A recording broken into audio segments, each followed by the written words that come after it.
ಹೊಸಪಾಳ್ಯ ಲೋಕೇಶ್ ಅವರು ಕೂಡ ಒಂದು ಪತ್ರಿಕಾಗೋಷ್ಠಿಯನ್ನು ಇಲ್ಲಿ ಮಾಡಿದರು. ಅವರೊಂದು ವೃತ್ತ ಆರೋಪವನ್ನು ನಮ್ಮ ಪಕ್ಷದ ಮೇಲೆ ಮತ್ತು ನಮ್ಮ ನಾಯಕರುಗಳ ಮೇಲೆ ಮಾಡಿದ್ದಾರೆ.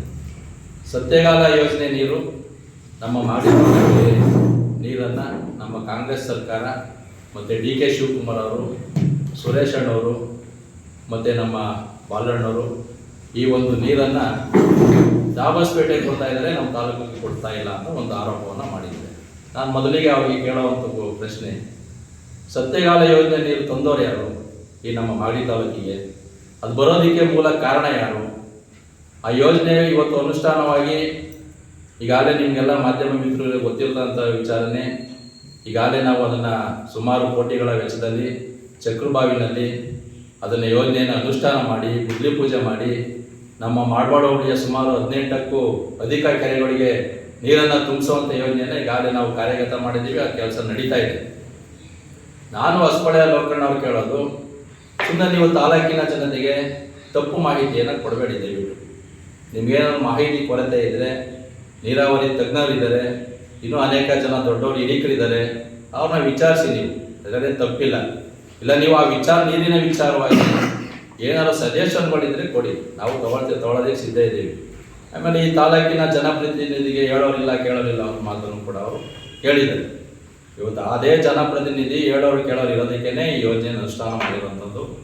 ಹಿಂದೆ DK ಸುರೇಶ್ ಅವರು ಈ ಯೋಜನೆಯನ್ನು ತರಬೇಕಾದ್ರೆ ಅವತ್ತು ಮಂಡ್ಯ ಜಿಲ್ಲೆ ಮಳವಳ್ಳಿಯಿಂದ ಸತ್ಯಗಾಲ ಅನ್ನೋದು ಯಾರಿಗೂ ಗೊತ್ತೇ ಇರಲಿಲ್ಲ. ಆ ಯೋಜನೆಯನ್ನು ಅನುಷ್ಠಾನ ಮಾಡಿ ನಮ್ಮ ತಾಲೂಕಿಗೆ ನೀರು ಬರೋವರೆಗೂ ಕೂಡ ಯಾರಿಗೂ ಈ ಯೋಜನೆ ಬಗ್ಗೆ ಅವರು ವಿಚಾರನೂ ಕೂಡ ತಿಳಿಸಿರಲಿಲ್ಲ. ಯಾಕೆ ವಿಚಾರ ತಿಳಿಸಿರಲಿಲ್ಲ ಅಂದರೆ, ಈಗ ನಾವು ಆಲೇ ಶ್ರೀರಂಗ ಹಿತ ನೀರಾವರಿ ಯೋಜನೆಯಲ್ಲಿ ನೋಡಿದ್ದೀವಿ. ಪಕ್ಕದ ಜಿಲ್ಲೆನವರು, ತಾಲೂಕಿನವರು, ಅಲ್ಲಿ ಕೆಲವು ಸಂಘಟನೆಗಳು, ಜನಪ್ರತಿನಿಧಿಗಳು ಸುಮ್ಮನೆ ವೃತ್ತ ಆರೋಪ ಮಾಡಿ ನಮ್ಮ ನೀರನ್ನೆಲ್ಲ ಅಲ್ಲಿ ತೊಗೊಂಡು ಹೋಗ್ತಾ ಇದ್ದಾರೆ ಅಂದ್ಬಿಟ್ಟು ಆರೋಪ ಮಾಡ್ತಾರೆ, ತಡೆ ಹಿಡಿತಾರೆ, ವಿರೋಧ ಮಾಡ್ತಾರೆ, ಹೋರಾಟಗಳು ಮಾಡ್ತಾರೆ ಅನ್ನೋ ಉದ್ದೇಶದಿಂದ ಅವತ್ತು ನಮ್ಮ DK ಸುರೇಶ್ ಅವರು ಈ ಯೋಜನೆ ಬಗ್ಗೆ ಯಾರೂ ಕೂಡ ಮಾಹಿತಿಯನ್ನೇ ಕೊಡದೆ ನಮ್ಮ ತಾಲೂಕಿಗೆ ವೈಜಗುಡ್ಡದ ನೀರು ಬರೋವರೆಗೂ ಕೂಡ ಅವ್ರು ಯಾರು ವಿಚಾರವನ್ನು ತಿಳಿಸ್ತಾರೆ. ವೈಜಗುಡ್ಡಿಗೆ ಆಗ ನೀರು ಕಣ್ವಾದಿಂದ ವೈಜಗುಡ್ಡಕ್ಕೂ ಕೂಡ ನೀರು ಬಂದು ಹರಿದಿದೆ, ಅಲ್ಲಾಲೆ ನೀರು ಬಂದಿದೆ. ಈಗ ಚಕ್ರಬಾವಿ ಮುಖಾಂತರ ಆ ಕಡೆ ಭಾಗದ ಎಲ್ಲ ಕೆರೆಗಳು ಕೂಡ ತುಂಬಿಸುವಂಥ ಯೋಜನೆಯನ್ನು ಮಾಡಿದ್ದಾರೆ. ಅವತ್ತು DK ಸುರೇಶ್ ಅವರ ಯೋಜನೆ ಇದ್ದಿದ್ದು ಒಂದೇ, ನಮ್ಮ ಮಾಗಡಿ ತಾಲೂಕಿಗೆ ನೀರು ಕೊಡಬೇಕು ಅಂತ. ಬೇರೆ ಯಾವುದೋ ಪಕ್ಕದ ತಾಲೂಕವರಿಗೆ ಬೇರೆಯವ್ರಿಗೆ ಯಾರು ಕೊಡಬೇಕು ಅಂತ ಏನು ಮಾಡಿರಲಿಲ್ಲ.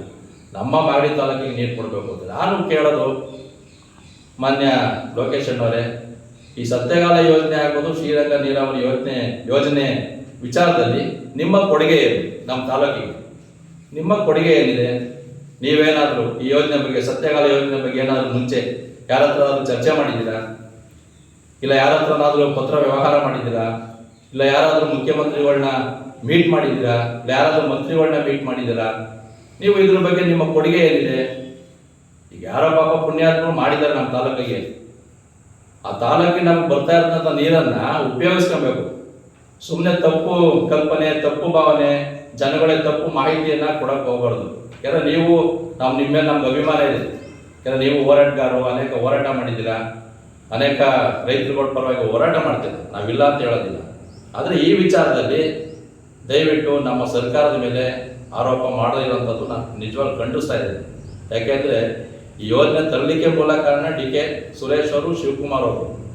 ಅನಂತರ ಬಾಲಣ್ಣವರು ಈ ಬಾರಿ ಚುನಾವಣೆಯಲ್ಲಿ ಗೆದ್ದ ಮೇಲೆ ನಮ್ಮ ಮಾಡವಾಡ ಹೋಬಳಿಯ ಸುತ್ತಮುತ್ತ ಎಲ್ಲ ಕೆರೆಗಳು ತುಂಬಿಸ್ಬೇಕು ಅಂತ ಆ ಯೋಜನೆಯನ್ನು ಪ್ರತಿದಿನ ಪ್ರತಿ ಕ್ಷಣ ಹೋರಾಟವನ್ನು ಮಾಡಿ ನಮ್ಮ ಮಾಡವಾಡ ಹೋಬಳಿ ಎಲ್ಲ ಕೆರೆಗಳು ತುಂಬಿಸೋ ನಿಟ್ಟಿನಲ್ಲಿ ಇವತ್ತು ಸಭೆಗಳನ್ನ ಮಾಡಿ, ಎಲ್ಲ ಇಂಜಿನಿಯರ್ಗಳ ಸಭೆಗಳನ್ನು ಮಾಡಿ, ಯಾವ್ಯಾವ ರೀತಿಯಲ್ಲಿ ಎಷ್ಟೆಷ್ಟು ಅನುದಾನವನ್ನು ತರಬೇಕು ಅದಕ್ಕೆ ಯೋಜನೆಗೆ ಅದೆಲ್ಲನೂ ಕೂಡ ಒದಗಿಸಿ ಇವತ್ತು DK ಸುರೇಶ್ ಅವರು ಇವತ್ತು ನಮ್ಮ ಚುನಾವಣೆ ಸೋತಿರ್ಬೋದು, ಅವರು ಚುನಾವಣೆ ಸೋತಿರ್ಬೋದು, ಆದರೆ ಅವರೇನು ಮನೆಯಲ್ಲಿ ಸುಮ್ಮನೆ ಕೂತಿಲ್ಲ.